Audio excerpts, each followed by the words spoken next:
یہ اپنے مالک کو پہچانے اور پہچان کر اس سے اپنا قرب اور تعلق جوڑے۔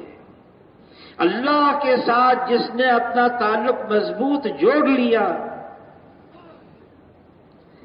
اس کو زندگی کا مقصد حاصل ہو گیا، اس کا دل منور ہو گیا،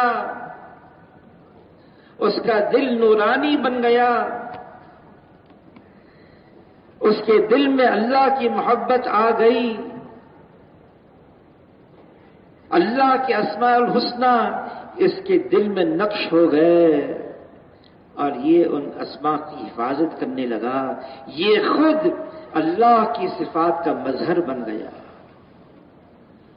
فرمایا جس کا مفہوم ہے نوافل کے ذریعے سے انسان اللہ کا اتنا قرب حاصل کر لیتا ہے، اتنا قریب تر ہو جاتا ہے، یہ دیکھتا ہے، اللہ کی آنکھ سے دیکھتا ہے، یہ سنتا ہے، اللہ کے کان سے سنتا ہے، یہ پکڑتا ہے، اللہ کے ہاتھ سے پکڑتا ہے، یہ چلتا ہے، اللہ کے پاؤں سے چلتا ہے، یعنی کہ اس کے بدن کے سارے اعضاء اللہ کی مرضی اور اللہ کے حکم کے تابع بن جاتے ہیں۔ پھر یہ جو کچھ کرتا ہے یہ اللہ کے حکم سے کرتا ہے، اس کے ماتحت کرتا ہے، اس کی مرضی سے کرتا ہے، اس کی مرضی کے خلاف نہیں کرتا۔ یہی کلمے کا اخلاص ہے۔ جس نے لا الہ الا اللہ اخلاص سے پڑھ لیا وہ جنت میں داخل ہو گیا۔ پوچھا کلمے کا اخلاص کیا ہے؟ فرمایا یہ کلمہ اس کو حرام چیزوں سے روک دے، یہ کلمے کا اخلاص ہے۔ اللہ کو پہچاننا، اس کا قرب اور تعلق حاصل کرنا۔ اتنا قرب مل جائے، اتنا تعلق مل جائے، کوئی مصیبت، کوئی پریشانی، کوئی مشکل، کوئی ناگواری، کوئی ناخوشگوار واقعہ اللہ سے مانگے۔ حضور صلی اللہ علیہ وسلم کا یہی معمول تھا۔ کوئی پریشانی آتی، کوئی ناگواری آتی، آندھی، ہوا تیز چلتی، سورج گرن، چاند گرن، مسجد میں آتے، نماز پڑھتے، اللہ کی طرف متوجہ ہو جاتے۔ آدم علیہ السلام اتنا روئے، اتنا روئے، ایک ایسی اضطراری کیفیت کہ علماء حضرات فرماتے ہیں آدم علیہ السلام جتنا روئے ہیں، جتنا انہوں نے آنسو بہایا ہے، سب کو جمع کیا جائے اور ان کی اولاد کے آنسو کو جمع کیا جائے، جو آدم علیہ السلام کے آنسو زیادہ ہو جائیں گے۔ کیسے اللہ کو پکارا، ربنا ظلمنا انفسنا وَإِن لَّمْ تَغْفِرْ لَنَا وَتَرْحَمْنَا لَنَكُونَنَّ مِنَ الْخَاسِرِينَ۔ اللہ نے آدم علیہ السلام کو ان کی اضطراری کیفیت ختم فرمائی، ان کی بے چینی کو، پریشانی کو اطمینان سے بدل دیا۔ ایوب علیہ السلام نے اللہ کو پکارا، اللہ نے ایوب علیہ السلام کی بیماری کو ختم فرما دیا، ایسا بنا دیا کہ بیوی بھی نہ پہچان سکی یہ حسین شخص کون ہے، وہ میرا شوہر کہاں گیا، بتایا میں ہی وہ ہوں۔ موسیٰ علیہ السلام اپنی قوم کو لے کر جا رہے ہیں، فرعون اس کی فوج پیچھا کر رہی ہے، آگے آگے سمندر، کہاں جائیں؟ موسیٰ علیہ السلام اللہ کی طرف متوجہ ہو گئے، اللہ نے اس پانی میں سے راستے نکال دیے موسیٰ علیہ السلام اور اس کی قوم کے لیے، محفوظ انداز سے ساری قوم کو موسیٰ علیہ السلام سمیت عافیت کے ساتھ باہر نکال دیا۔ عیسیٰ علیہ السلام بند کمرے میں اللہ کی طرف متوجہ ہو گئے، اللہ نے عیسیٰ علیہ السلام کو محفوظ انداز سے آسمانوں پر اٹھا دیا. یونس علیہ السلام مچھلی کے پیٹ میں، اندھیروں میں، مچھلی کے پیٹ کا اندھیرا، سمندر کا اندھیرا، رات کا اندھیرا، اللہ کو پکارا، لا الہ الا انت سبحانک انی کنت من الظالمین. اللہ نے محفوظ انداز سے یونس علیہ السلام کو مچھلی کے پیٹ سے نکالا، اور اللہ نے کلام پاک میں اس کو بات کو جتایا ہے. اگر یونس علیہ السلام اللہ کو اس طرح سے نہ پکارتے اور اللہ کی ایسی تصویر نہ کرتے تو حشر تک مچھلی کے پیٹ میں رہتے. اور پھر آگے بھی فرمایا، جیسے یونس علیہ السلام کو اللہ نے غم سے نجات دی، اسی طرح سے جو اللہ کو اس انداز سے پکارے گا اللہ تعالیٰ اس کو بھی نجات دیں گے. وَكَذَلِكَ نُنْجِي الْمُؤْمِنِينَ.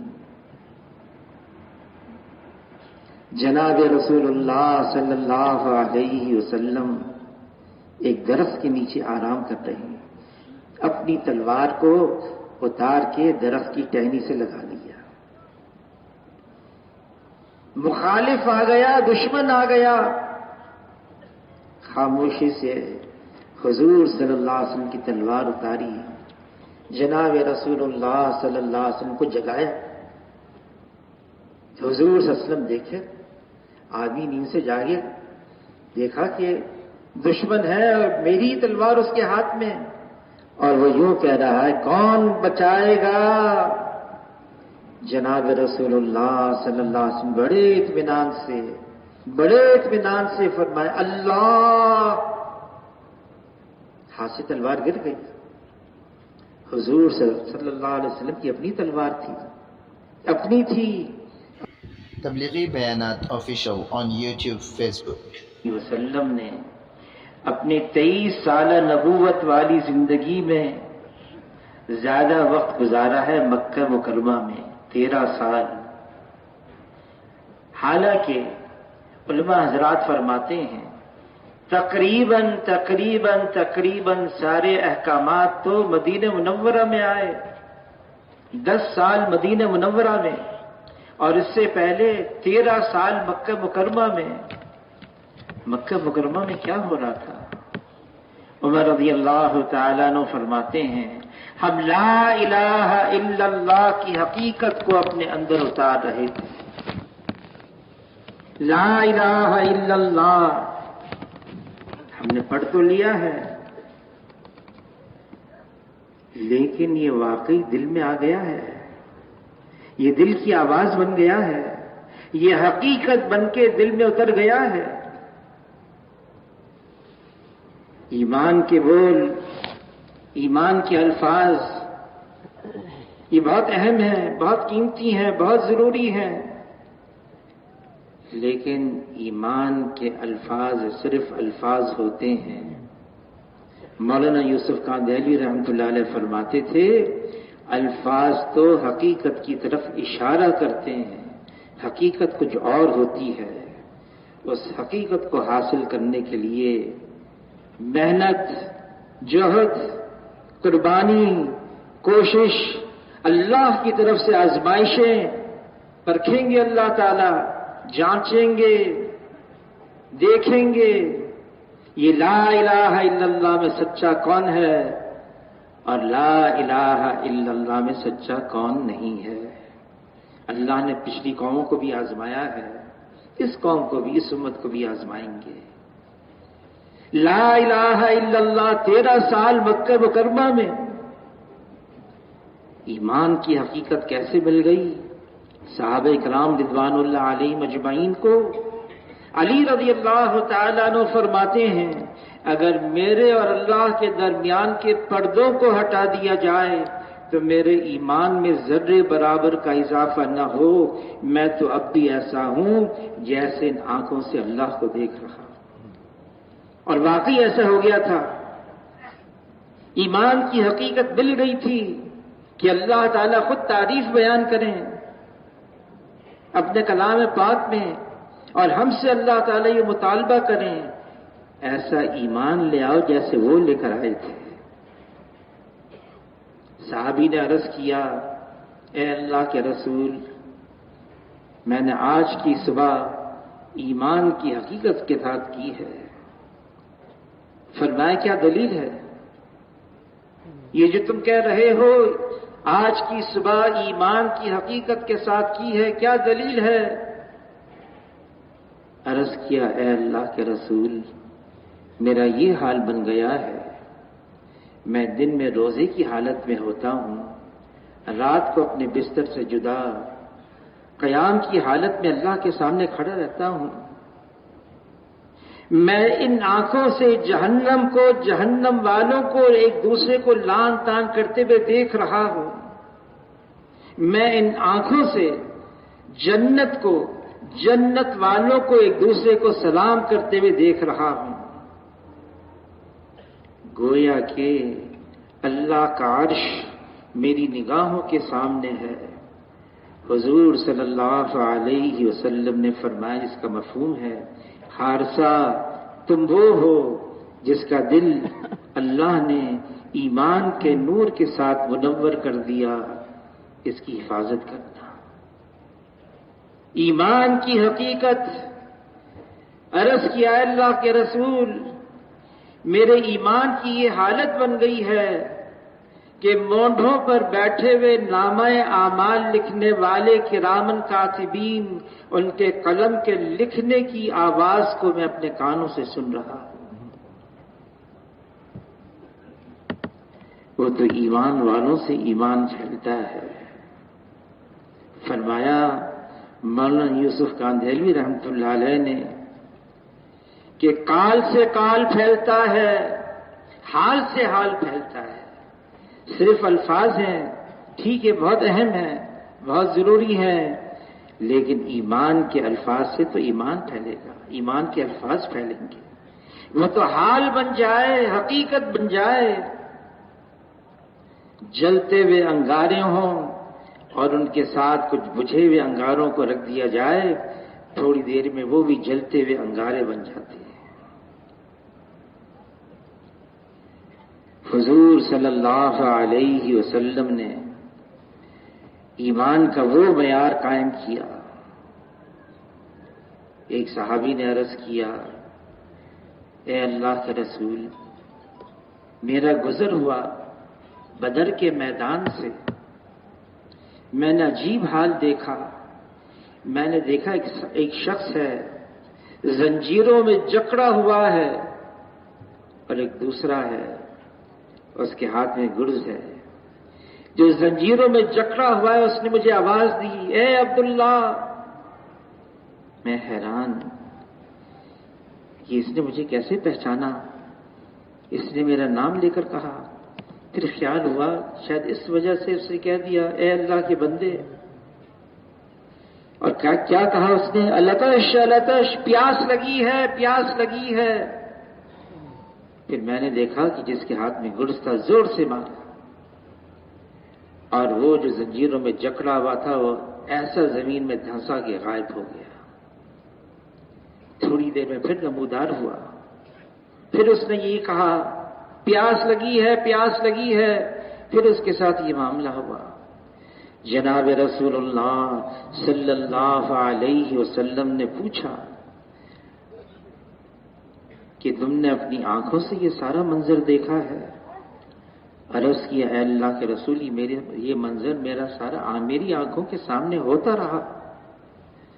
فرمایا، تم نے برزخ کو دیکھ لیا۔ تم نے جس کو دیکھا وہ ابو جہل تھا، اور برزخ میں اس کے ساتھ یہ معاملہ ہو رہا ہے، اور یہ معاملہ اس کے ساتھ حشر تک ہوتا رہے گا۔ غیب کا منظر، غیب کا نظام، ایمان کی وہ سطح مل گئی، وہ ان کے سامنے ہو گیا۔ جو غیب تھا وہ مشاہدہ، جو مشاہدے میں اس کی ایسی نفی کی، ایسی نفی کی، اللہ کے علاوہ جو کچھ ایسی نفی کر دی اس کی. لا الہ الا اللہ. مال سے زندگی نہیں بنتی، مال والوں سے زندگی نہیں بنتی، زندگی اس کی بنتی ہے جس کی اللہ بناتے ہیں. نقشوں سے، چیزوں سے کام نہیں بنتا، نقشے والوں سے، چیزوں والوں سے کام نہیں بنتا، کام اس کا بنتا ہے جس کی اللہ بناتے ہیں. عہدے سے، منصب سے، ڈگری سے عزت نہیں ملتی. منصب والوں سے، عہدے والوں سے، ڈگری والوں سے عزت نہیں ملتی.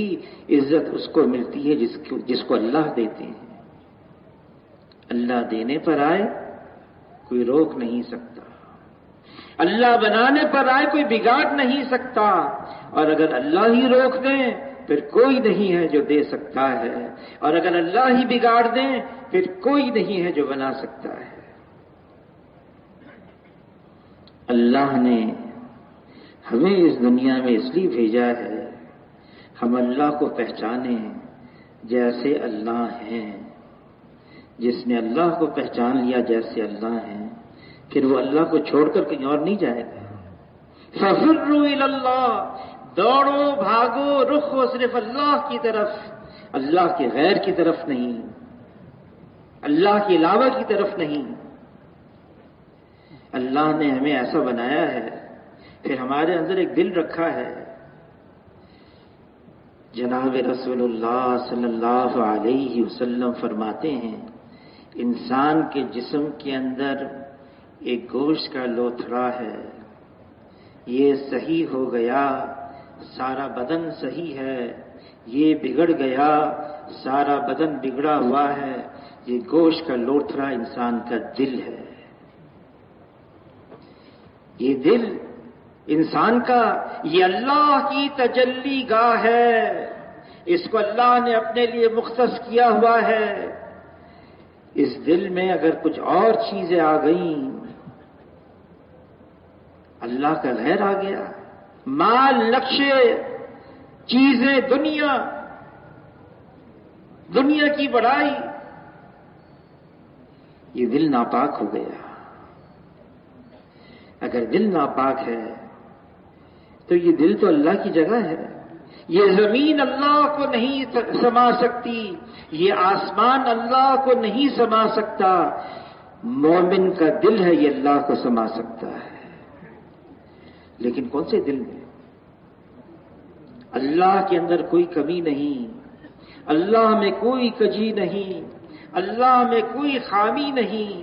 یکتر اللہ تعالی ہر عیب سے، ہر کمی سے پاک اور صاف ہے. دل ناپاک ہے، دل گندا ہے،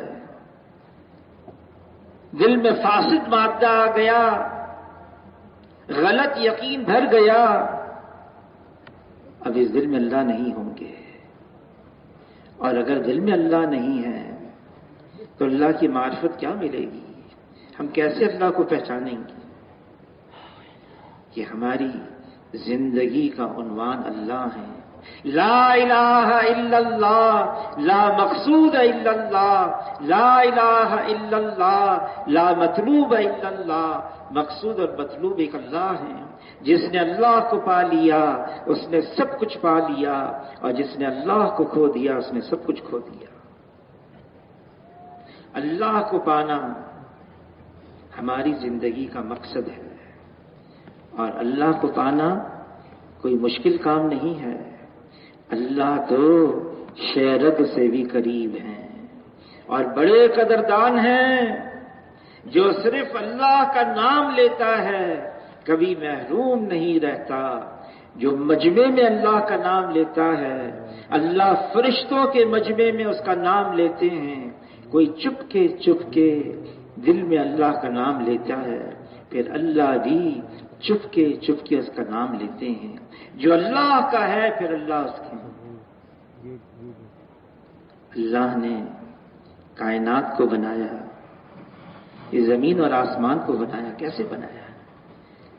زمین کو بچھا دیا، پہاڑوں کو اس پر گاڑ دیا، دریاؤں کو رواں کیا، سمندروں کو چیر دیا، زمین سے کھیتی کو اگایا، درختوں کو اگایا، بادل سے بارش کو برسایا، دن کو رات پر لپیٹا اور رات کو دن پر لپیٹا۔ اگر تا قیامت رات کا اندھیرا ہوتا، اللہ کے علاوہ کون جو دن کا اجالا لے آئے، اور تا قیامت دن کا اجالا ہوتا، اللہ کے علاوہ کون جو رات کا اندھیرا لے آئے۔ اللہ نے یہ کائنات کا نظام چلایا، اور اس کائنات کے اندر پھر اللہ نے مرکزی حیثیت انسان کو دی ہے۔ یہ انسان تمام مخلوقات میں افضل، اعلیٰ، اشرف، یہ انسان اشرف المخلوقات ہے، اور اس کا اشرف ہے اسی لیے یہ اپنے خالق کو پہچانے، یہ اپنے مالک کو پہچانے، اور پہچان کر اس سے اپنا قرب اور تعلق جوڑے۔ اللہ کے ساتھ جس نے اپنا تعلق مضبوط جوڑ لیا، اس کو زندگی کا مقصد حاصل ہو گیا، اس کا دل منور ہو گیا، اس کا دل نورانی بن گیا، اس کے دل میں اللہ کی محبت آ گئی، اللہ کے اسماء الحسنی اس کے دل میں نقش ہو گئے، اور یہ ان اسماء کی حفاظت کرنے لگا، یہ خود اللہ کی صفات کا مظہر بن گیا۔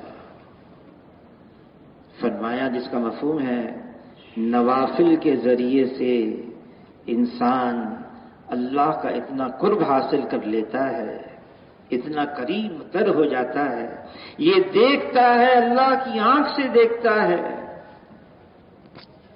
یہ سنتا ہے، اللہ کے کان سے سنتا ہے، یہ پکڑتا ہے، اللہ کے ہاتھ سے پکڑتا ہے، یہ چلتا ہے، اللہ کے پاؤں سے چلتا ہے، یعنی کہ اس کے بدن کے سارے اعضاء اللہ کی مرضی اور اللہ کے حکم کے تابع بن جاتے ہیں۔ پھر یہ جو کچھ کرتا ہے یہ اللہ کے حکم سے کرتا ہے، اس کے ماتحت کرتا ہے، اس کی مرضی سے کرتا ہے، اس کی مرضی کے خلاف نہیں کرتا۔ یہی کلمے کا اخلاص ہے۔ جس نے لا الہ الا اللہ اخلاص سے پڑھ لیا وہ جنت میں داخل ہو گیا۔ پوچھا کلمے کا اخلاص کیا ہے؟ فرمایا یہ کلمہ اس کو حرام چیزوں سے روک دے، یہ کلمے کا اخلاص ہے۔ اللہ کو پہچاننا، اس کا قرب اور تعلق حاصل کرنا۔ اتنا قرب مل جائے، اتنا تعلق مل جائے، کوئی مصیبت، کوئی پریشانی، کوئی مشکل، کوئی ناگواری، کوئی ناخوشگوار واقعہ اللہ سے مانگے۔ حضور صلی اللہ علیہ وسلم کا یہی معمول تھا۔ کوئی پریشانی آتی، کوئی ناگواری آتی، آندھی، ہوا تیز چلتی، سورج گرن، چاند گرن، مسجد میں آتے، نماز پڑھتے، اللہ کی طرف متوجہ ہو جاتے۔ آدم علیہ السلام اتنا روئے، اتنا روئے، ایک ایسی اضطراری کیفیت کہ علماء حضرات فرماتے ہیں آدم علیہ السلام جتنا روئے ہیں، جتنا انہوں نے آنسو بہایا ہے، سب کو جمع کیا جائے اور ان کی اولاد کے آنسو کو جمع کیا جائے، جو آدم علیہ السلام کے آنسو زیادہ ہو جائیں گے۔ کیسے اللہ کو پکارا، ربنا ظلمنا انفسنا وَإِن لَّمْ تَغْفِرْ لَنَا وَتَرْحَمْنَا لَنَكُونَنَّ مِنَ الْخَاسِرِينَ۔ اللہ نے آدم علیہ السلام کو ان کی اضطراری کیفیت ختم فرمائی، ان کی بے چینی کو، پریشانی کو اطمینان سے بدل دیا۔ ایوب علیہ السلام نے اللہ کو پکارا، اللہ نے ایوب علیہ السلام کی بیماری کو ختم فرما دیا، ایسا بنا دیا کہ بیوی بھی نہ پہچان سکی، یہ حسین شخص کون ہے؟ وہ میرا شوہر کہاں گیا؟ بتایا میں ہی وہ ہوں۔ موسیٰ علیہ السلام اپنی قوم کو لے کر جا رہے ہیں، فرعون اس کی فوج پیچھا کر رہی ہے، آگے آگے سمندر، کہاں جائیں؟ موسیٰ علیہ السلام اللہ کی طرف متوجہ ہو گئے۔ اللہ نے اس پانی میں سے راستے نکال دیے موسیٰ علیہ السلام اور اس کی قوم کے لیے، محفوظ انداز سے ساری قوم کو موسیٰ علیہ السلام سمیت عافیت کے ساتھ باہر نکال دیا۔ عیسیٰ علیہ السلام بند کمرے میں اللہ کی طرف متوجہ ہو گئے۔ اللہ نے عیسیٰ علیہ السلام کو محفوظ انداز سے آسمانوں پر اٹھا دیا۔ یونس علیہ السلام مچھلی کے پیٹ میں، اندھیروں میں، مچھلی کے پیٹ کا اندھیرا، سمندر کا اندھیرا، رات کا اندھیرا، اللہ کو پکارا، لا الہ الا انت سبحانک انی کنت من الظالمین۔ اللہ نے محفوظ انداز سے یونس علیہ السلام کو مچھلی کے پیٹ سے نکالا، اور اللہ نے کلام پاک میں اس کو بات کو جتایا ہے۔ اگر یونس علیہ السلام اللہ کو اس طرح سے نہ پکارتے اور اللہ کی ایسی تصویر نہ کرتے تو حشر تک مچھلی کے پیٹ میں رہتے۔ اور پھر آگے بھی فرمایا، جیسے یونس علیہ السلام کو اللہ نے غم سے نجات دی، اسی طرح سے جو اللہ کو اس انداز سے پکارے گا اللہ تعالیٰ اس کو بھی نجات دیں گے۔ وَكَذَلِكَ نُنْجِي الْمُؤْمِنِينَ۔ جناب رسول اللہ صلی اللہ علیہ وسلم ایک درخت کے نیچے آرام کر رہے ہیں، اپنی تلوار کو اتار کے درخت کی ٹہنی سے لگا لیا۔ مخالف آ گیا، دشمن آ گیا، خاموشی سے حضور صلی اللہ علیہ وسلم کی تلوار اتاری، جناب رسول اللہ صلی اللہ علیہ وسلم کو جگایا۔ حضور صلی اللہ علیہ وسلم دیکھے، آدمی نیند سے جاگے، دیکھا کہ دشمن ہے اور میری تلوار اس کے ہاتھ میں، اور وہ یوں کہہ رہا ہے، کون بچائے گا؟ جناب رسول اللہ صلی اللہ علیہ وسلم بڑے اطمینان سے فرمائے، اللہ۔ ہاتھ سے تلوار گر گئی۔ حضور صلی اللہ علیہ وسلم کی اپنی تلوار تھی، اپنی تلوار ہاتھ میں اٹھائی اور یوں فرمایا، اب تم کو مجھ سے کون بچائے گا؟ کہ آپ کریم ہیں اور ابن کریم ہیں اور ابن کریم ہیں۔ جو اللہ کی طرف متوجہ ہو جاتا ہے، اللہ کو پکارتا ہے، اللہ کے ماں سوا سے بالکل فارغ ہو جاتا ہے، میں ہوں اور اللہ ہو، درمیان میں کچھ نہ ہو، اللہ تعالی ظاہری اسباب کے خلاف کر کے دکھا دیتے ہیں۔ حضور صلی اللہ علیہ وسلم، بدر کی رات ہے، ایک عریش بنایا گیا، حضور صلی اللہ علیہ وسلم ساری رات اللہ کو پکارتے رہے، یا حی یا قیوم، یا حی یا قیوم۔ اور ابو بکر رضی اللہ تعالیٰ عنہ جس کیفیت سے حضور اللہ سے مانگ رہے تھے، ہاتھ دعا کے لیے اٹھاتے اٹھاتے اتنے اونچے ہو جاتے کہ بغل کی سفیدی بھی ظاہر ہو جاتی، کاندھے پر جو چادر تھی وہ بھی نیچے گر جاتی۔ ابو بکر رضی اللہ تعالیٰ عنہ چادر اٹھاتے، حضور کے کاندھے پر رکھتے، اے اللہ کے رسول، بس آپ کی تو اللہ نے ضرور سنی ہوگی، سن لی۔ علی رضی اللہ تعالیٰ فرماتے ہیں، رات کا اندھیرا، میں نے جو پردہ لگایا تھا اس عریش کے آگے ہٹایا دیکھنے کے لیے کہ حضور کیا کر رہے ہیں، اور حضور صلی اللہ علیہ وسلم سجدے میں ہیں اور آواز آ رہی ہے یا حی یا قیوم برحمتک استغیث، اللہ سے مانگ رہے ہیں۔ اور پھر کیا نتیجہ نکلا؟ صبح کو حضور صلی اللہ علیہ وسلم باہر آئے، صحابہ کو جمع کیا، فرمائے دیکھو یہ وہ جگہ ہے جہاں ولید کی لاش ہوگی، دیکھو یہ وہ جگہ ہے جہاں شیبہ کی لاش ہوگی، یہ وہ جگہ ہے جہاں ابو جہل کی لاش ہوگی۔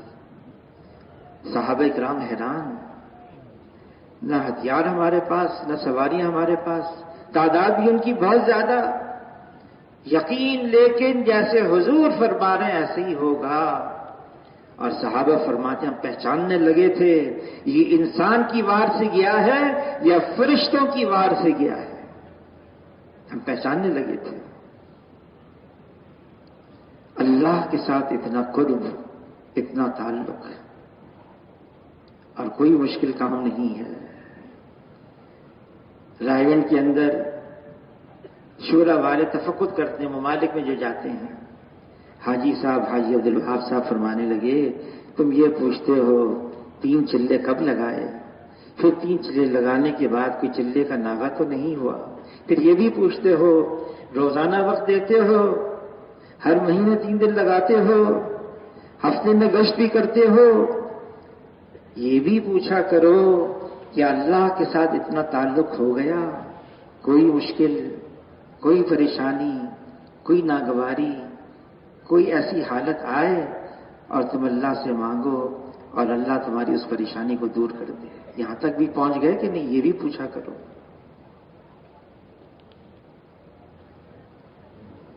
یہ نظام تو اللہ ہی چلا رہے ہیں، اللہ کے علاوہ کوئی نہیں جو یہاں کچھ کر سکے، سارا نظام اللہ کے۔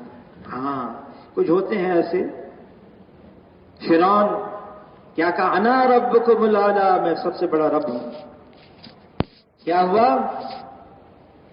فوراً نہیں پکڑا، موسیٰ علیہ السلام کو، ہارون علیہ السلام کو بھیجا، سمجھاتے رہے، نہ مان کے دیا، آخر کار چند ڈبکیاں پانی میں، چند ڈبکیاں، ہوش دکھانے آ گئے، اب کہنے لگا میں ایمان لایا موسیٰ اور ہارون کے رب پر، میں ایمان لایا رب العالمین پر، لیکن اب کیا ہوگا؟ پانی تو سر سے اوپر گزر چکا۔ ہوتے ہیں کچھ ایسے، یہ تو ابھی کی بات ہے، بہت زیادہ وقت نہیں ہوا۔ ایک پانی کا جہاز بنایا گیا، کئی ہزار مزدور، دنیا کا سب سے مہنگا ترین پانی کا جہاز، کئی مہینے، اور اس کو بحر اوقیانوس میں سفر کرنا تھا، برطانیہ سے امریکہ۔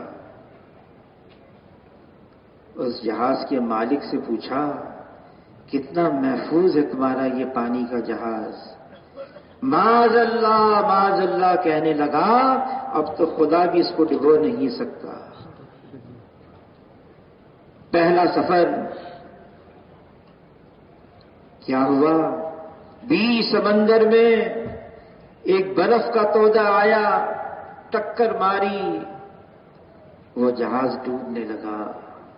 وہی آیا جہاز کے کپتان کے پاس، کوئی صورت ہے اس جہاز کو ڈوبنے سے بچایا جائے؟ تو کپتان جہاز کا کہنے لگا اب تو سوائے خدا کے کوئی اس کو نہیں بچا سکتا۔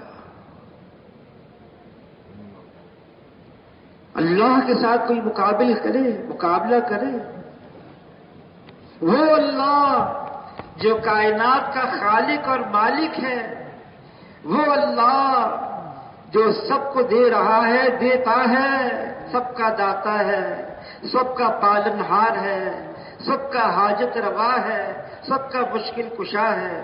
وہ کون ہے جو ہماری پریشانیوں کو دور کرتا ہے؟ وہ کون ہے جو ہماری بیماریوں کو صحت سے بدلتا ہے؟ وہ کون ہے جو نیکی کرنے والے کو اچھا بدلہ دیتا ہے؟ وہ کون ہے جو بھٹکے ہوئے کو راستہ بتاتا ہے؟ وہ کون ہے جو ٹوٹی ہوئی ہڈی کو جوڑتا ہے؟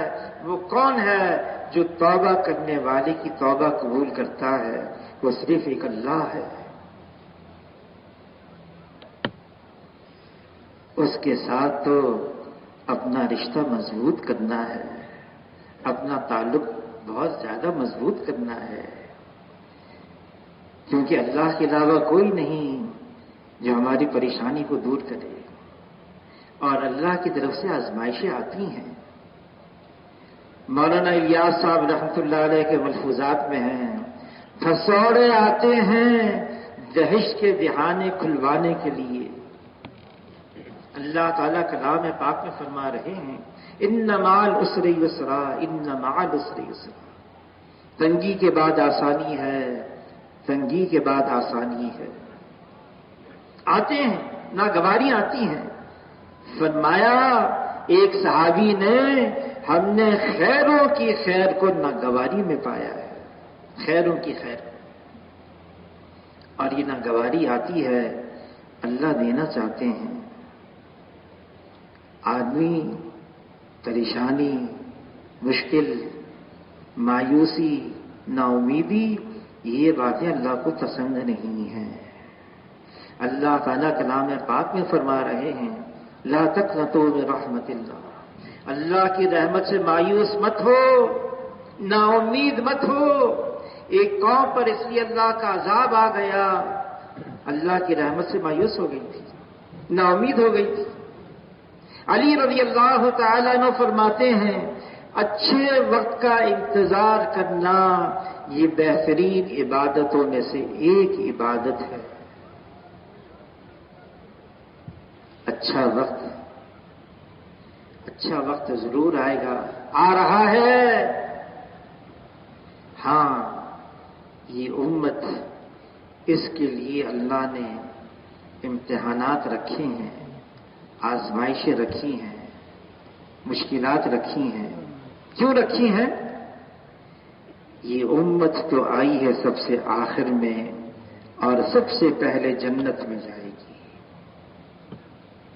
یہ امت حشر کے میدان میں چلے گی.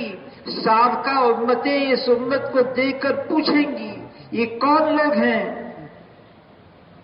ان کو بتایا جائے گا یہ حضور صلی اللہ علیہ وسلم کی امت ہے. اور وہ یوں کہیں گے سابقہ امتیں، یہ امت ہے جناب رسول اللہ صلی اللہ علیہ وسلم کی. اس امت کے چہرے کا نور بمثل انبیاء علیہ السلام کے چہرے کے نور کے ہے. یہ امت اللہ کو بہت لاڈلی ہے، بہت محبوب ہے. امتحانات ہیں، کتنے امتحانات آئے، کتنی آزمائشیں آئیں اس امت پر.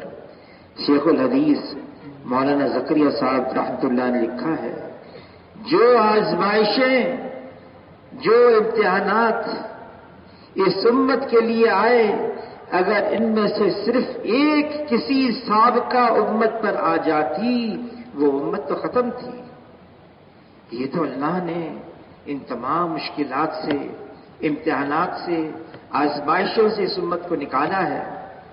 ابھی اور باقی ہے ایسے امتحانات جن سے سابقہ انبیاء علیہ السلام نے بھی پناہ مانگی ہے اس امت کے لیے.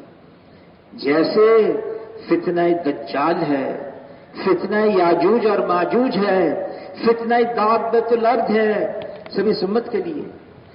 اور یہ امت میں یہ آزمائشیں آئیں گی اور اللہ ہی اپنے فضل سے ان تمام آزمائشوں سے اس امت کو نکالتے چلے جائیں گے. آزمائشیں کیوں ہیں اس امت کے لیے؟ جو انعامات اس امت کو دینے ہیں.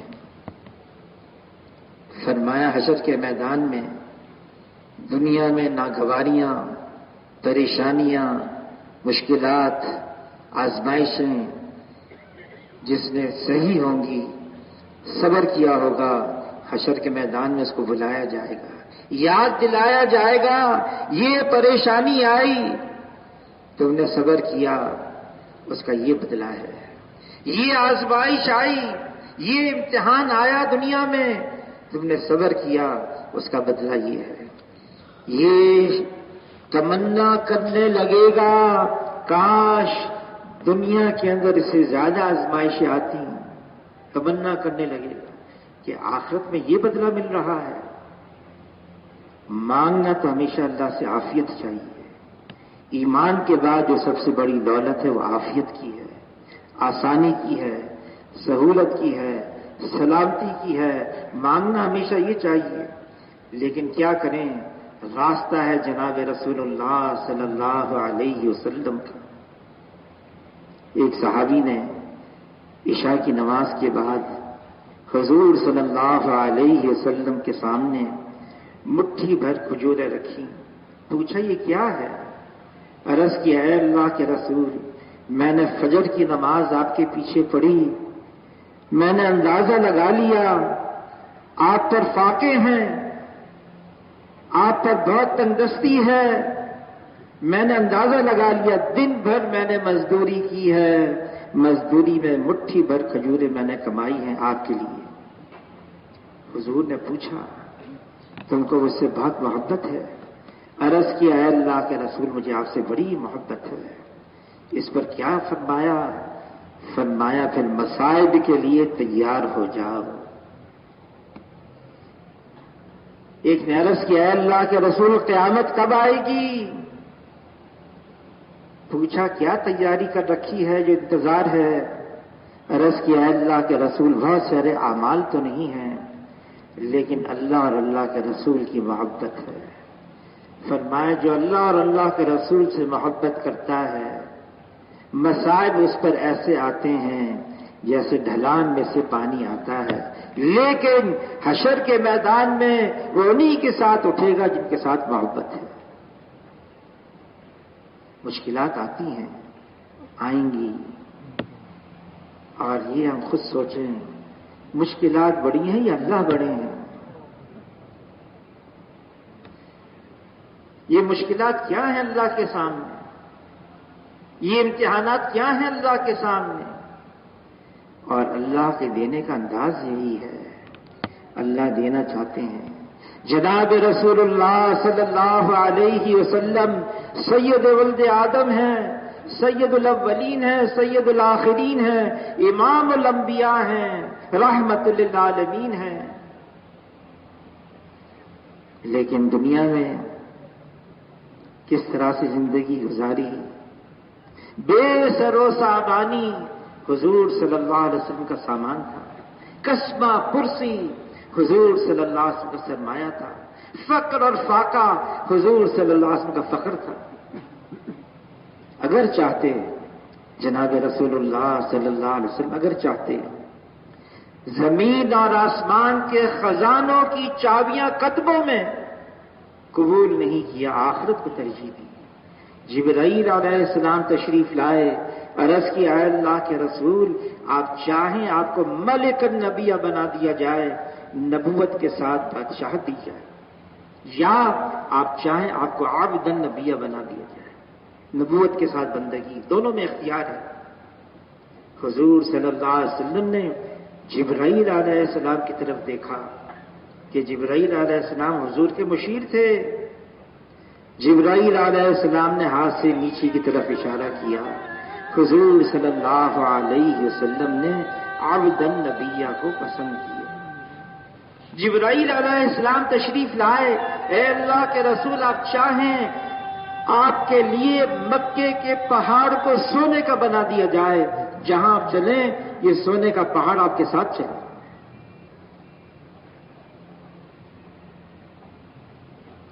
کیا دعا مانگی اس پر؟ کیا دعا مانگی؟ اے اللہ ایک دن میرا ایسا گزرے کھانا اتنا مل جائے کمر سیدھی ہو جائے، اس پر میں تیرا شکر ادا کروں، اور ایک دن میرا فاقے سے گزرے اس پر میں صبر کروں۔ صبر یہ ایمان کا حصہ ہے، ایمان کا جز ہے۔ اللہ تعالیٰ نے کلام پاک میں مختلف انداز سے وَاسْتَعِينُوا بِالصَّبْرِ وَالصَّلَاةِ وَتَوَاصَوْا بِالْحَقِّ وَتَوَاصَوْا بِالصَّبْرِ لَمَنْ صَبَرَ وَغَفَرَ کتنے انداز سے اللہ نے سمجھایا ہے، صبر، برداشت کرنا، سہ جانا۔ جس نے صبر کرنا سیکھ لیا ناگواری پر، اب دنیا کی کوئی طاقت اس کو شکست دے نہیں سکتی، اس کی جیت ہی جیت ہے، اس کو وہ ہنر آ گیا۔ حضور صلی اللہ علیہ وسلم نے صحابہ کرام کو یہی سکھایا تھا۔ بعض تو کہتے ہیں صبر پورا ایمان ہے، اور بعض کہتے ہیں نہیں، ایمان کا ایک بہت اہم جز ہے صبر کرنا، ناگواری پر برداشت کر لینا۔ کوئی شکوہ شکایت نہیں، ہم اللہ سے کہیں گے، کسی مخلوق سے نہیں کہیں گے۔ مخلوق کیا کر سکتی ہے؟ کرنے والی ذات تو اللہ کی ہے۔ اللہ ہی ہیں جو ہماری پریشانی کو دور کریں گے، پریشانی کو دور کریں گے۔ اور یہ جو پریشانی آتی ہے نا، رات کا اندھیرا سب سے گہرا صبح صادق سے پہلے ہوتا ہے، اور یہ اس بات کی علامت ہے، نشانی ہے، عنقریب سویرا ہونے والا ہے، رات کا اندھیرا چھٹنے والا ہے۔ کسی نے کہا ظلمت کا ہے بول بالا، عنقریب سورج ہے نکلنے والا۔ اللہ سے اچھی امید باندھنا، یہ امت ہے۔ ہم تو اوروں کو سہارا دینے والے ہیں، اوروں کو سمجھانے والے ہیں، ہم ہی خود بیٹھ گئے، ہم ہی خود اس کے اندر پھنس گئے، اوروں کو کیا بتائیں گے؟ یہ امت ہے، آئی تو سب سے آخر میں ہے، لیکن سب سے پہلے جنت میں جائے گی۔ یہ امت اللہ کو بہت ہی لاڈلی ہے۔ اللہ نے ہمارے لیے کیا استعمال کیا کلام پاک میں؟ اجتباکم، اللہ نے ہمیں چنا ہے حضور صلی اللہ علیہ وسلم کی امت میں ہونے کے لیے۔ یہ خیر امم ہے، بہترین امت ہے، تمام سابقہ امتوں میں افضل ہے۔ کیوں؟ یہ امت یہ اوروں کو بھی راستہ دکھاتی ہے اور بتاتی ہے۔ خود راستے پر چلنا، اس راستے پر جو جناب رسول اللہ صلی اللہ علیہ وسلم کا راستہ، وہ راستہ جو کامیابی کی طرف جانے والا ہے، وہ راستہ جو بہترین ہے، وہ راستہ جس سے تمام پریشانیاں دور ہو جاتی ہیں، سارے غم ہٹ جاتے ہیں، ڈھل جاتے ہیں، رات کا اندھیرا چھٹ جاتا ہے۔ یہ وہ راستہ ہے۔ اس راستے پر کیا ہے؟ خود دین پر چلنا ہے، اوروں کو دین کی طرف بلانا ہے۔ یہ امت ہے، اللہ کی طرف بلانا، دعوت اللہ، اس امت کا عنوان اور مقصد ہے۔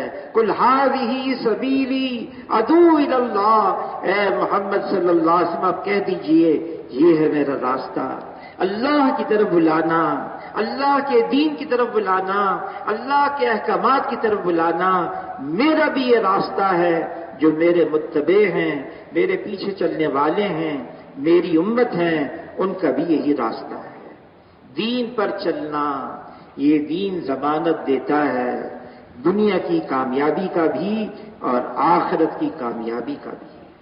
دین اور حضور صلی اللہ علیہ وسلم فرماتے ہیں، جس کا مفہوم ہے کوئی شخص اس وقت تک مسلمان ہو نہیں سکتا جب تک کہ اس کی خواہشات اس دین کے تابع نہ ہو جائے جس کو میں لے کر آیا ہوں۔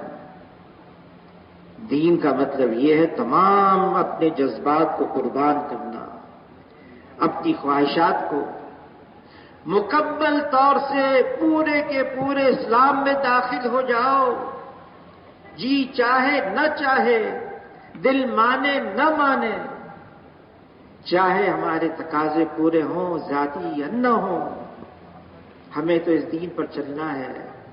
ملے گا کیا؟ اللہ کی رضا ملے گی، اللہ راضی ہو جائیں گے، اور اللہ کی رضا سب سے بڑی دولت ہے۔ اللہ مل گئے، اللہ راضی ہو گئے، پھر اور کسی چیز کی کیا ضرورت ہے؟ اس کے لیے قربانی ہے، مشقت ہے، محنت ہے۔ جیسے صحابہ کرام کا راستہ نکل گئے اللہ کے راستے میں، جان اور مال اور اوقات کی قربانی دی، ہمارے لیے بھی وہی ہے، بس اتنا فرق ہے، شیخ الحدیث نے لکھا ہے اگر اس وقت کی امت صحابہ کا صرف 10واں حصہ کر لے، 10واں حصہ، اللہ ہمارے ساتھ وہ معاملہ کرے جو اللہ نے ان کے ساتھ کیا، صرف 10واں حصہ۔ وہ نکل گئے جان دینے کے لیے، جہاں گئے وہاں کی قبریں بنی، ہمارے لیے آسانی ہے، ہم 4 مہینے کے لیے، ہم 40 دن کے لیے، ہم 1 سال کے لیے اللہ کے راستے میں نکلیں، واپس لوٹ کر آئیں اور اپنے اپنے محلوں میں، اپنے اپنے علاقوں میں محنت شروع کر دیں۔ تو اس کے لیے اب فرمائیں کون کون ساتھی اس کے لیے 4 مہینے حضور صلی اللہ علیہ وسلم نے دعا مانگی، اے اللہ مجھے زندہ رکھ تو مسکینوں کے ساتھ، میری موت ہو تو مسکینوں کے ساتھ، محشر میں حشر ہو تو مسکینوں کے ساتھ۔ تو حافظ عبدالرشید سورتی فرمانے لگے، بات بھی انہوں نے صحیح کی، فرمانے لگے جو ارکان اسلام ہیں اس میں زکوٰۃ بھی ہے، اس میں حج بھی ہے، اور اس کے لیے تو مال کا ہونا ضروری ہے، اور زکوٰۃ کے لیے تو 1 سال مال اتنی مقدار میں ہو، اور پھر حج کے لیے اتنا مال ہو کہ جا بھی سکے۔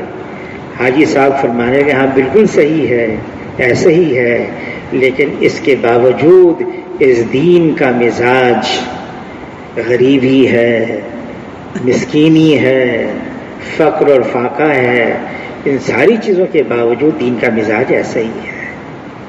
حضور صلی اللہ علیہ وسلم نے صحابہ کرام کی ایسی تربیت فرمائی، حالانکہ عمر رضی اللہ تعالیٰ عنہ خلیفہ وقت بن گئے، 22 لاکھ مربع میل ان کی رعایا میں آ گیا، عمر رضی اللہ تعالیٰ عنہ کی رعایا میں، اور 12 مربع میل علاقہ روزانہ اس کی رعایا میں داخل ہو رہا تھا۔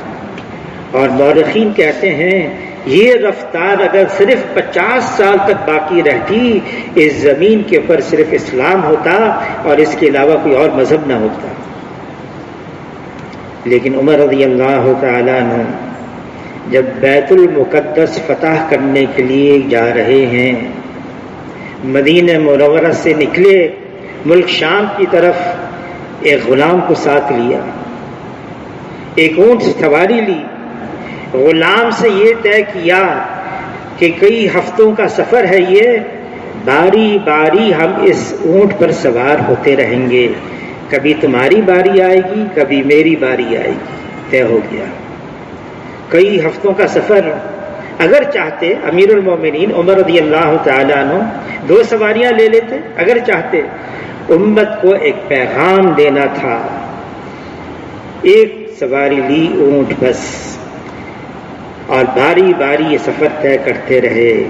جب قریب پہنچے بیت المقدس کے تو ابو عبیدہ بن جراح رضی اللہ تعالیٰ عنہ استقبال کے لیے آئے، نیا لباس لے کر آئے، ایک اعلیٰ نسل کا گھوڑا لے کر آئے، اور امیر المومنین عمر رضی اللہ تعالیٰ عنہ سے عرض کیا کہ میں نیا لباس لے کر آیا ہوں، اعلیٰ نسل کا گھوڑا لے کر آیا ہوں، آپ کا لباس اس میں پیوند لگے ہوئے ہیں، آپ اونٹ پر سوار ہیں، آپ مسلمانوں کے سربراہ کی حیثیت سے آئے ہیں، نصارہ کے پاس آئے ہیں، بیت المقدس کو فتح کرنے کے لیے آئے ہیں، آپ یہ چیز قبول کر لیں۔ عمر رضی اللہ تعالیٰ عنہ نے ابو عبیدہ بن جراح رضی اللہ تعالیٰ کی بات پر نیا لباس پہن لیا، گھوڑے پر سوار ہو گئے، چند قدم چلے، سواری رکوائی، اور عمر رضی اللہ تعالیٰ عنہ اپنے آپ سے یوں فرمانے لگے، اے عمر تو بدل گیا۔ اور پھر ابو عبیدہ بن جراح رضی اللہ تعالیٰ کی طرف متوجہ ہوئے اور یہ واضح فرمایا، اللہ نے ہماری عزت، اللہ نے ہماری شرافت، نہ لباس رکھے ہیں نہ سواریاں رکھی ہیں، ہماری عزت اور شرافت تو حضور صلی اللہ علیہ وسلم والے اعمال ہیں۔ پھر ایک جملہ فرمایا، اللہ نے ہمیں عزت دی ہے اسلام کی وجہ سے، اگر اسلام کے علاوہ ہم عزت تلاش کریں گے اللہ ہمیں ذلیل کر دیں گے۔ ہماری پہچان، ہماری شناخت یہ ہے کہ ہم حضور صلی اللہ علیہ وسلم کے امتی ہیں۔ یہ اتنا بڑا اعزاز ہے، یہ اتنا بڑا رتبہ ہے، یہ اتنا بڑا درجہ ہے، ہماری نسبت ہو گئی جناب رسول اللہ صلی اللہ علیہ وسلم سے۔ ہم حضور کے امتی ہیں۔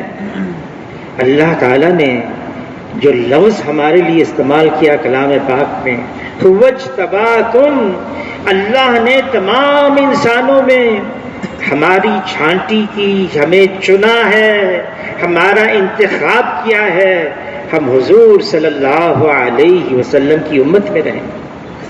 یہ امت جناب رسول اللہ صلی اللہ علیہ وسلم کی حشر کے میدان میں چلے گی تو سابقہ امتیں اس امت کو دیکھ کر پوچھیں گی یہ کون لوگ ہیں؟ ان کے چہرے کا نور بمثل انبیاء علیہ الصلوۃ والسلام کے چہرے کے نور کے ہے۔ ان کو بتایا جائے گا یہ حضور صلی اللہ علیہ وسلم کی امت ہے۔ دنیا سے بے رغبتی یہ پہلی نشانی ہے، پہلی علامت ہے، یہ پہلی جانچ ہے جس سے پرکھا جائے ہاں ایمان حقیقت بن کے دل میں آ گیا۔ اور دوسری نشانی فرمایا، دوسری نشانی یہ ہے دار الخلود، جہاں پہنچنا ہے ہمیشہ کے لیے، وہ آخرت، اس کا شوق پیدا ہو جائے، آخرت کا شوق۔ حضور صلی اللہ علیہ وسلم فرماتے ہیں، اس کا مفہوم ہے ہر نبی نے آ کر اپنی اپنی امت کو، اپنی اپنی قوم کو آخرت کی خبریں دی ہیں، لیکن میں نے جتنی اپنی امت کو آخرت کی خبریں دی ہیں کسی نبی نے اتنی خبریں نہیں دی۔ کیوں؟ تاکہ ہمارے لیے تیاری کرنا آسان ہو جائے۔ فرمایا دنیا خلقت لکم، اس دنیا کو بنایا ہے تمہارے لیے، لیکن آگے فرمایا وَإِنَّكُمْ خُلِقْتُمْ لِلْآخِرَةِ، تمہیں اللہ نے بنایا آخرت کے لیے۔ آخرت کے لیے صحابہ اکرام کا جو شوق تھا آخرت کا، انس بن نضر رضی اللہ تعالی عنہ، احد کا میدان ہے، عرض کیا اے اللہ کے رسول اگر میں نے اس میدان میں اپنی جان دے دی کیا ملے گا؟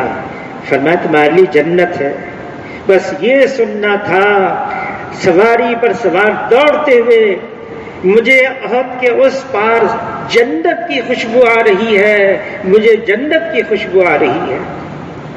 شہید ہو گئے۔ بلال رضی اللہ تعالیٰ عنہ، موت کا وقت قریب آیا، بیوی رونے لگی تو بلال رضی اللہ تعالیٰ عنہ فرمانے کیوں روتی ہو؟ کہا تمہارے سے جدائی ہے؟ کہا نہیں نہیں، یہ خوشی کا موقع ہے، میرے خالق اور مالک سے ملاقات ہوگی، میری ملاقات ہوگی جناب رسول اللہ صلی اللہ علیہ وسلم سے، جو ساتھی میرے پہلے چلے گئے ان سے ملاقات ہوگی، یہ تو خوشی کا موقع ہے۔ آخرت مرنے کے بعد ایک زندگی آ رہی ہے، ہمیشہ ہمیشہ کی زندگی ہے، لامحدود زندگی ہے۔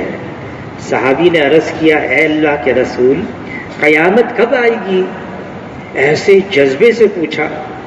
حضور صلی اللہ علیہ وسلم نے الٹا سوال کیا، تم نے قیامت کے لیے کیا تیار کر رکھا ہے جو پوچھ رہے ہو ایسے جوش سے؟ عرض کیا اے اللہ کے رسول بہت سے اعمال تو نہیں ہیں، لیکن اللہ اور اللہ کے رسول کی محبت ہے۔ فرمایا جس سے تمہاری محبت ہے حشر کے میدان میں تم انہی کے ساتھ ہوگے۔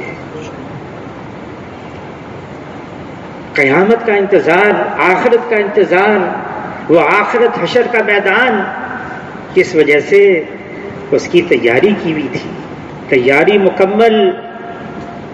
یہ انسان کی فطرت ہے، انسان یہ آبادی کی طرف جاتا ہے، بربادی کی طرف نہیں جاتا، آبادی کی طرف۔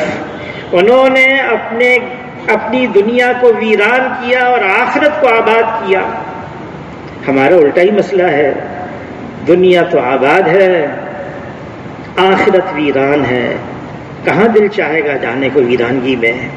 وہ آخرت کی تیاری کرنے والے تھے، آخرت ان کے سامنے تھی، ہر لمحہ ہر گھڑی وہ آخرت کو سامنے رکھ کر زندگی گزار رہے تھے، میری آخرت بن جائے۔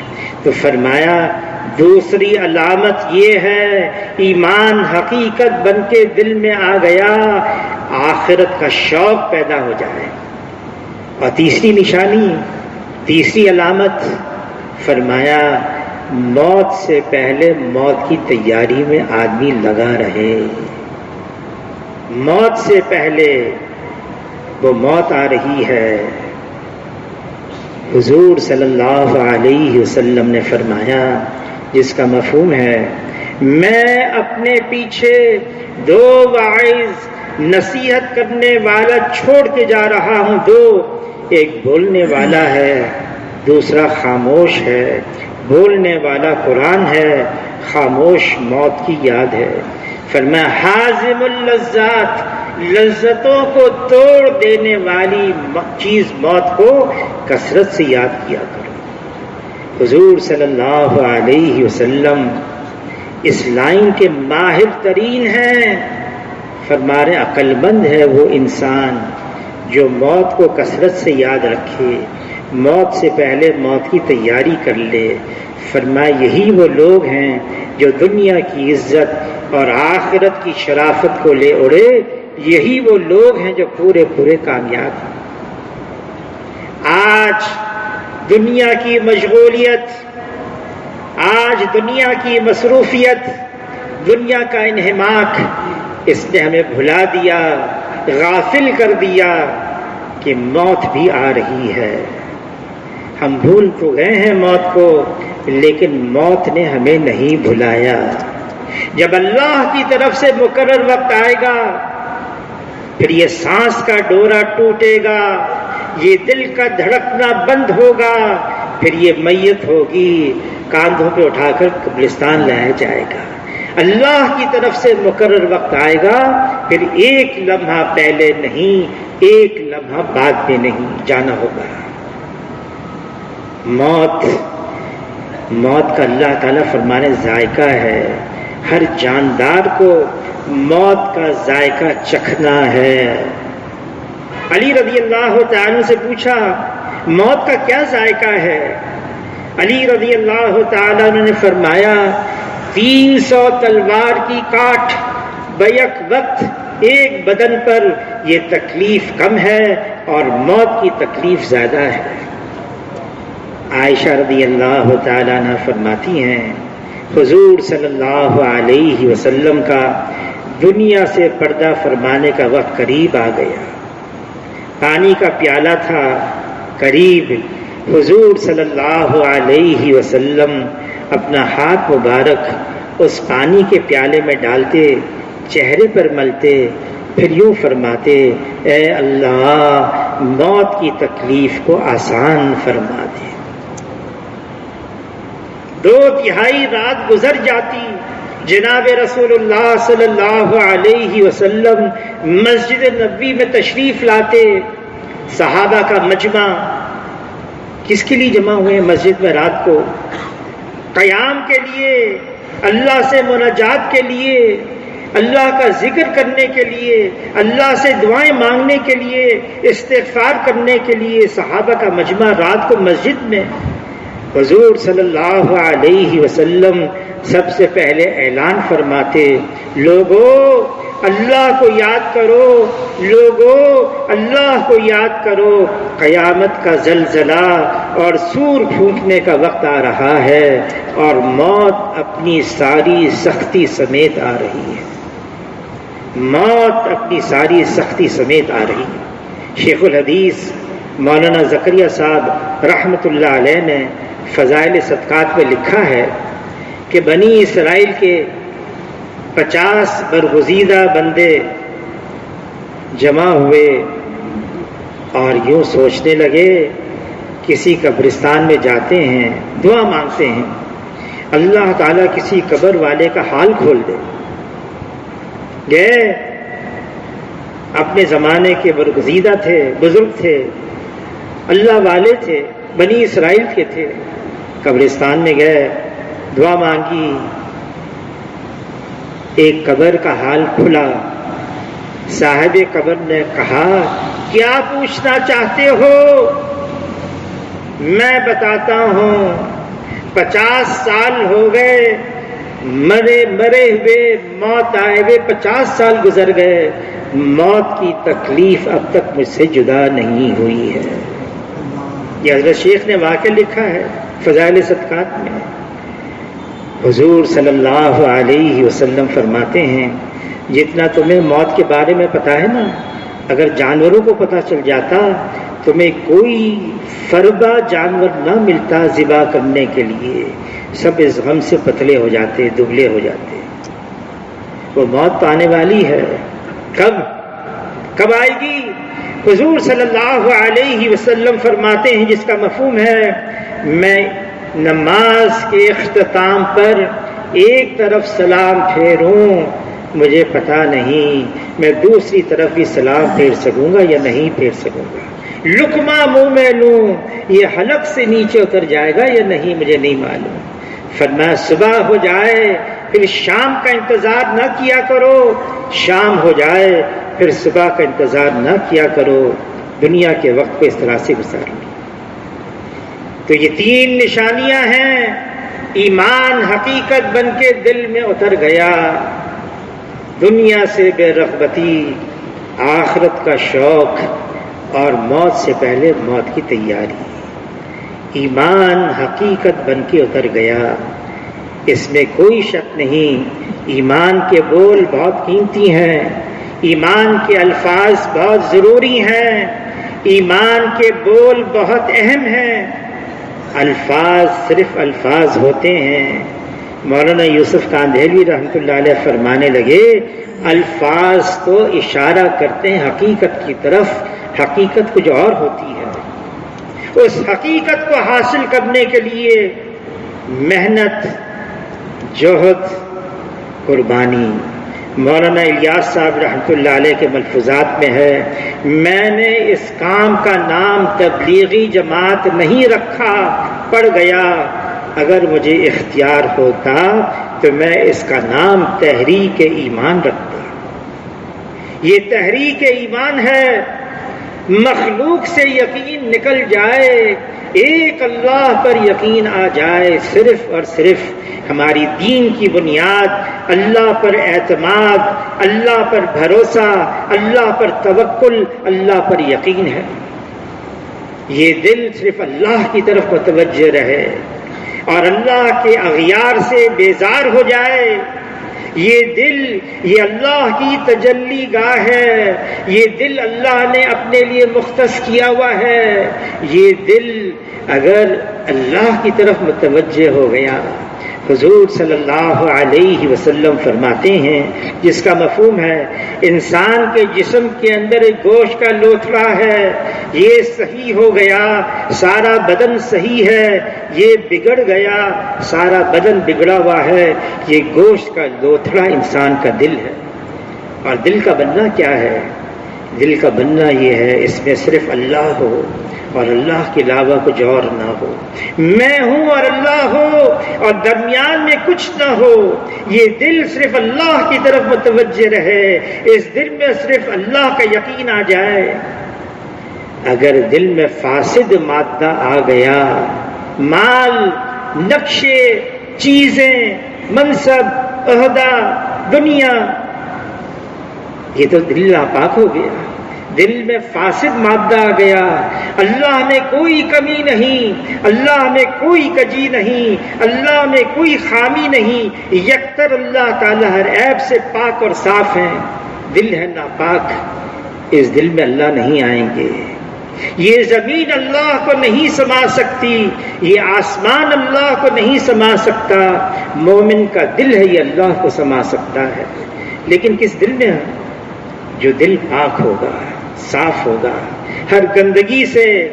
اس لیے یہ کلمہ ہے جس میں لا پہلے ہے، لا الہ الا اللہ، اللہ کے علاوہ جو کچھ ہے اس کو کھرچ کھرچ کے دل سے نکالا جائے، دل کو پاک کیا جائے، صاف کیا جائے. اور جب دل پاک اور صاف ہو جائے گا پھر اس دل میں اللہ آئیں گے. مفتی زین العابدین صاحب رحمۃ اللہ علیہ فرمانے لگے، ہم اور غیر باہم یکجا نہ ہوں گے، ہم ہوں گے تو وہ نہ ہوں گے، وہ ہوں گے تو ہم نہ ہوں گے. اللہ بھی ہو اور اللہ کا غیر بھی ہو اس دل میں، یہ نہیں ہو سکتا.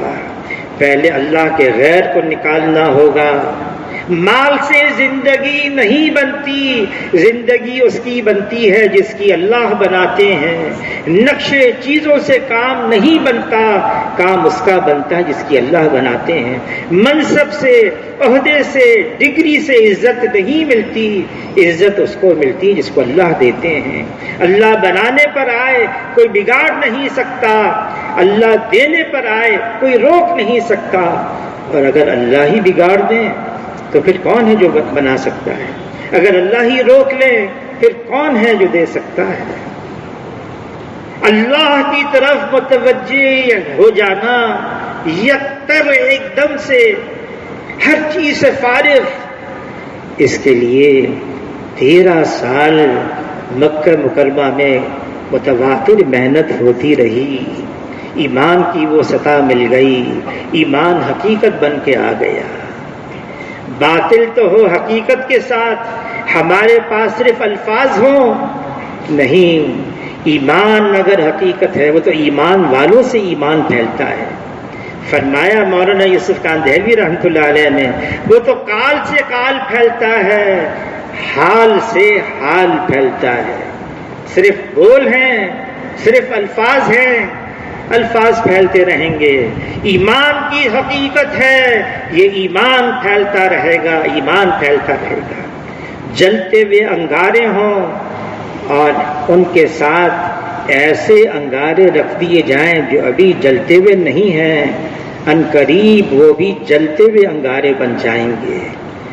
اگر صرف بجھے ہوئے ہیں اور بھی رکھ دیا جائے اور انگاروں کو رکھا جائے کچرے کا ڈھیر بن جائے گا. وہ تو ایمان والوں سے ایمان پھیلتا ہے. یہ محنت ہے، اسی لیے تبلیغ کی محنت ہے. یہ اسی لیے ہے کہ ایمان والے ایسے ہو جائیں، ایمان حقیقت بن کے دلوں میں آ جائے. لا الہ الا اللہ یہ حقیقت بن کے دل میں اتر جائے، نظر آئے، جانچا جائے، پہچانا جائے کہ ہاں ایمان والے ہیں، ایمان حقیقت بن کے دل میں آ گیا ہے. اس کے لیے صحابہ کرام تو نکل گئے اللہ کے راستے میں، پھیل گئے ساری دنیا میں. کہاں کہاں گئے؟ ابو ایوب انصاری رضی اللہ تعالی عنہ میزبان رسول ہیں، مدینہ منورہ کے رہنے والے ہیں. 90 سال سے زیادہ عمر ہو گئی. فرمانے لگے مجھے نکلنا ہے اللہ کے راستے میں. ان کے بچوں نے، پوتوں نے، پڑ پوتوں نے کہا ساری زندگی جہاد میں گزار دی، اب آپ آرام سے یہاں بیٹھے، ہم آپ کی جگہ جائیں گے. فرمایا نہیں، قرآن کی یہ آیت انفروا خفافا وثقالا، نکلو اللہ کے راستے میں ہلکے ہو یا بوجھل، یہ قرآن کی آیت مجھے بیٹھنے نہیں دیتی ہے. نکل گئے اللہ کے راستے میں. سواری پر ان کے لیے جگہ بنائی گئی تاکہ گرے نہیں. پہنچ گئے ترکی، راستے میں موت کا وقت آ گیا. وصیت کی جہاں میری روح پرواز کر جائے وہاں مجھے نہیں دفنانا، بلکہ جہاں تک میری لاش کو لے جا سکو لے کر جانا. کیوں؟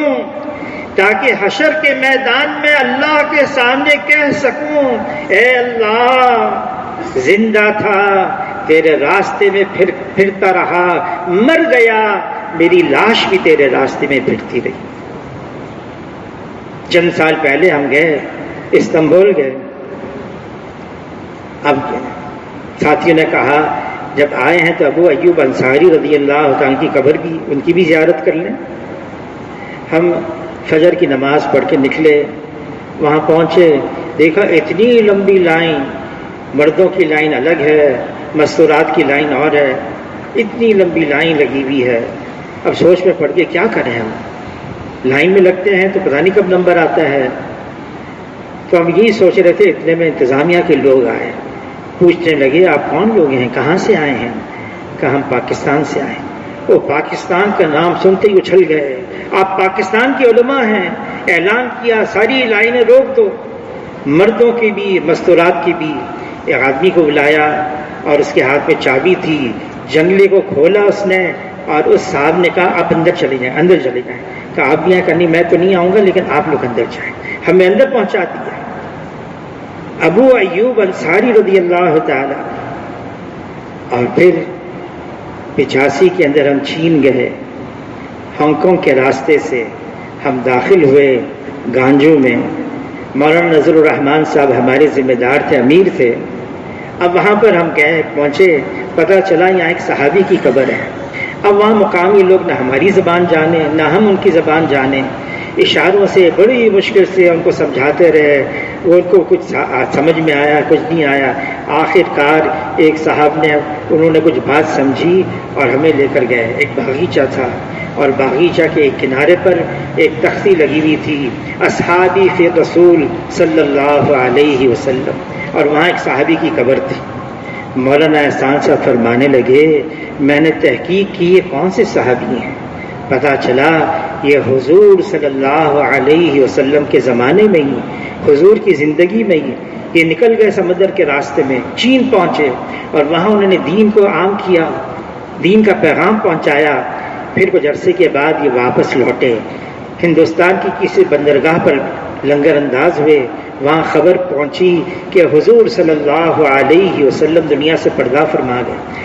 اتنا صدمہ ہوا، ایسے زار و قطار ہوئے کہ اب مدینے جا کر کیا کرنا ہے۔ واپس لوٹے گانجو میں، اور 85 کے اندر وہ جو مسجد انہوں نے بنائی تھی، ترکوں نے پھر نئے سرے سے اس کو بنایا۔ 85 میں بھی 5000 مسلمان گھرانے اس مسجد کے اطراف میں آباد تھے۔ یہ کیا ہوا، کیسے ہوا؟ صحابہ اکرام نے اپنی ذمہ داری پوری محسوس کی کہ یہ دین ہماری ذمہ داری میں ہے، اس دین کو دنیا میں عام کرنا ہے، اس زمین کے اوپر اللہ کی فرما برداری عام ہوتی چلی جائے، اس زمین سے اللہ کی نافرمانی مٹتی چلی جائے۔ اس کے لیے صحابہ کرام ساری دنیا میں پھیل گئے، اور ایسے پھیلے کہ پھر واپس لوٹ کر بھی نہ آئے، ان کی قبریں وہاں بن گئی۔ جو جا سکے گئے، جو نہیں جا سکے نیت کر کے چلے گئے۔ عقبہ بن نافع رضی اللہ تعالیٰ عنہ شمالی افریقہ، مصر، لیبیا، تیونس، الجزائر، مراکش، بحر اوقیانوس تک، اس سمندر کے اندر عقبہ بن نافع رضی اللہ تعالیٰ عنہ نے اپنے گھوڑے کے پاؤں اندر ڈال دیے، یہاں تک کہ پانی اس گھوڑے کے سینے تک آ گیا۔ پھر یوں فرمانے لگے، اے اللہ، اگر میرے علم میں یہ بات ہوتی، اس پانی کے اس پار بھی لوگ آباد ہیں، میں وہاں بھی جاتا، تیرے نام کو اونچا کرتا، تیرے دین کو پھیلاتا۔ نیت کر کے چلے گئے۔ شمالی امریکہ، جنوبی امریکہ، جتنی اذانیں، جتنی نمازیں پڑھی جا رہی ہیں، جتنے مکاتب، مدرسے، تبلیغ، جتنا دین کا کام ہو رہا ہے، سارا عقبہ بن نافع رضی اللہ تعالیٰ کے نامہ اعمال میں لکھا جا رہا ہے۔ نیت کر کے چلے گئے، یہ امت ہے، یہ دین دنیا کے اندر عام ہو جائے، دنیا کے رہنے والے انسان یہ حضور صلی اللہ علیہ وسلم کی نبوت سے پورا فائدہ اٹھا لیں، دنیا بھی بنے گی اور آخرت بھی بنے گی۔ صحابہ اکرام نے اپنی ذمہ داری پوری کی، اب ہمارے ذمے ہے ہم اللہ کے راستے میں نکلیں۔ وہ تو نکل گئے جان دینے کے لیے۔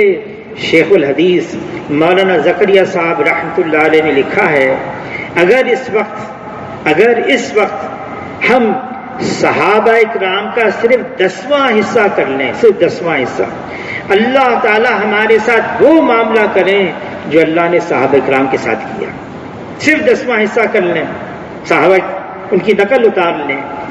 وہ نکل گئے جان دینے کے لیے، ہم سال کے لیے، 7 مہینے کے لیے، 4 مہینے کے لیے، 40 دن کے لیے اللہ کے راستے میں نکل کر واپس لوٹ کر اپنے اپنے مقام پر آ کے اپنے مقام پر محنت کر لیں. تو اس کے لیے ہم کم سے کم نیت تو کریں، عزم تو کریں. اللہ تعالیٰ صرف صورت کو نہیں دیکھتے بلکہ دلوں کو بھی دیکھتے ہیں. دل میں کیا عزم ہے. اگر واقعی یہ عزم ہے، یہ طلب ہے، اللہ تعالیٰ مجھے حضور صلی اللہ علیہ وسلم والے کام کے لیے قبول کر لے. اگر یہ عزم ہے اللہ تعالیٰ یقیناً قبول کریں گے اور اللہ آسان کریں گے.